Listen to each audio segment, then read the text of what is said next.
കേരളത്തിന്റെ രാഷ്ട്രീയ ഭൂപടത്തിൽ നിർണായകമായ ജാതി സാമുദായിക സമവാക്യങ്ങളെ അടിമുടി പരിഷ്കരിക്കാനും വരാനിരിക്കുന്ന നിയമസഭാ തെരഞ്ഞെടുപ്പിൽ വ്യക്തമായ ആധിപത്യം ഉറപ്പിക്കാനുമുള്ള അതിശക്തമായ തന്ത്രങ്ങളുമായി കോൺഗ്രസ് മുന്നോട്ട് നീങ്ങുകയാണ്.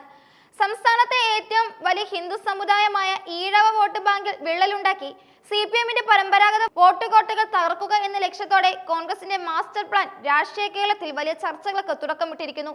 ഇതിന്റെ ഭാഗമായി ശ്രീനാരായണ ഗുരുവും മഹാത്മാഗാന്ധിയും തമ്മിൽ നടന്ന ചരിത്രപ്രധാനമായ കൂടിക്കാഴ്ചയുടെ 100ാം വാർഷികാഘോഷം ശിവഗിരി മഠവുമായി ചേർന്ന് അതിഗംഭീരമായി സംഘടിപ്പിക്കാനാണ് പാർട്ടി തീരുമാനിച്ചിരിക്കുന്നത്.